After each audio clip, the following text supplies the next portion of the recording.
I'd like to address an issue that was raised by I suppose at least you have to give him credit. He's come out and said it, which is Ian Paisley Junior.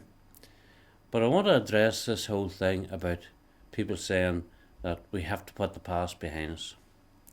Number one, from the signing of the Good Friday Agreement in 1998, I have had a lot of dealings with a lot of politicians, right across the board. And with the exception of a few of them, the majority of them have went back on their word. From the signing of the Good Friday Agreement in 1998, we have got nothing.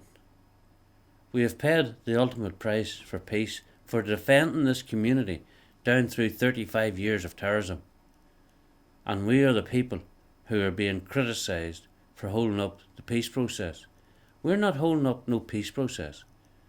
What we are asking for is what we are entitled to. And I have to say, unfortunately, a lot of our people were sickened when they watched Ian Paisley Junior being cheered into West Belfast. And if they don't understand the Republican mindset, perhaps they should come back down to South Armagh and speak to the widows that they made the commitments to. Not him personally, but his father.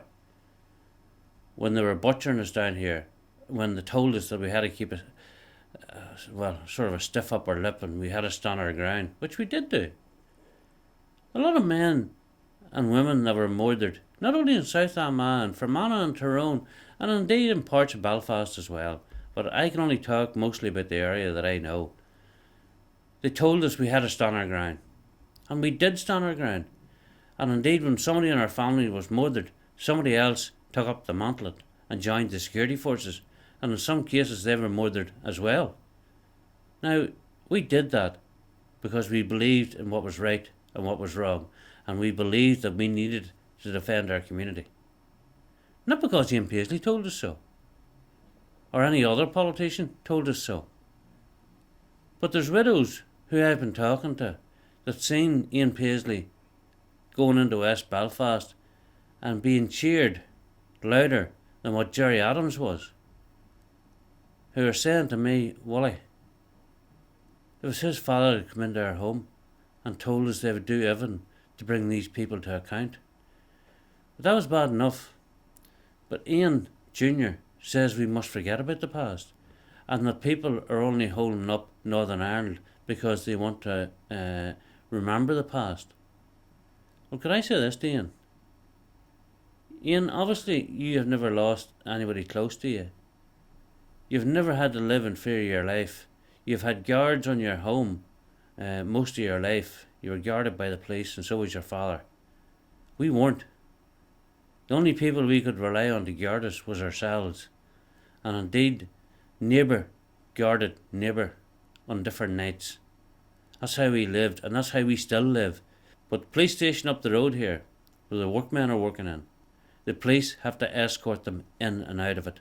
That's not in 1990 or 1980 or 1970. Now men have to be escorted in by 3 armoured vehicles and a helicopter flying alongside them to cover them. Now if that's the type of peace you're talking about, heaven help us. But then again, people like yourself is not living in areas like South Armagh, Tyrone or Fermanagh where we've suffered. So let's look at what we have benefited from the Good Friday Agreement. Well, we have a better security system. No, we have no security. The police are less capable than they ever were through the history of the Troubles. Are the IRA attacking the community? Yes. The shooting's going on a regular basis. They can get out and shoot up the police station like the Wild West with no fear of anybody shooting back at them. Gunmen can do road checks carrying rocket launchers in the middle of villages, and the police have to return back to their base when they came across it. We have bombs going off on a regular basis. So Ian Junior, with great respect to you, we haven't got peace. Now your father and other men like them asked us to hold the line, which our people did, but don't try and dishonour us or indeed discredit us by saying that we're stuck in the past, because our past is our present. You won't help us give us the things that we need to move on. As a matter of fact, everything has been done to hinder organisations like ourselves. And you blame Fair, you blame Willie Fraser and people like us. Well, Willie Fraser is not the problem. There's hundreds, if not thousands, of people out there who paid the ultimate price within this community, and yous want to ignore them. Yous want to leave them behind. Well, I can assure you, yous are not going to be allowed to. There is good Protestants and indeed good Catholics in this country who do care about the victims. And I'll say this, if you try to move on without dealing with the past, yous will pay the ultimate price, because it will come back to bite yous. Because the only thing that is standing between these people going back to their full campaign is the fact that people like ourselves are prepared to confront them. Not because yous are confronting them, yous are sitting with them, yous are glorifying them, yous have justified the actions of the IRA over this last 35 years. And because we're questioning that, yous tried to demonise us. There's some of your politicians, when I say your politicians, I'm talking about there's some people within the DUP, and I suppose within the other parties as well, say that we're nothing but dinosaurs. We're the dinosaurs that paid the ultimate price for our country. Well, we're not going to allow you to get away with that this time. We are going to make sure that you people, when I say you people, especially the politicians, look after the victims.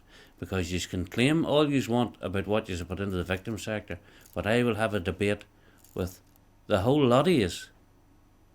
I don't care if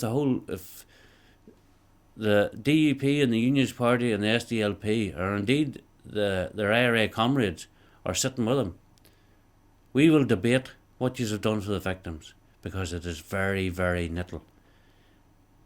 Perception is a wonderful thing, and you are trying to betray to the people in Northern Ireland that you are doing wonderful things for the victims. Well, I'm sitting here as somebody who lost 5 members of my family, and sitting with an organisation that has 3,500 victims, and also we're in contact with a number of other victims groups. You ain't helping us. You are putting every hurdle in our path to try and deter us, except for the people that agree with what you are saying. Now, I think we have earned the right. We have earned the right to have an opinion. We don't need permission of Ian Junior or indeed anybody else, because we've paid the ultimate price. Our right is our bodies, our loved ones' bodies in the ground, and the blood lying on the roads and in the fields of South Armagh. So, you ain't going to get away with pushing us to the side. And Ian Junior can walk into West Belfast and be cheered all he wants. But I'll tell you one thing, Willie Fraser can't walk into West Belfast and be cheered. I'd be kicked from one end of it to the other. Why? Because I'm telling the truth, and I'm standing up for what our people believed in and what they died for. So I would rather be kicked from one end of West Belfast to the other than walk into it and the Republicans cheering me. There's something seriously wrong when that's going on. But then again, he needs to question his motives.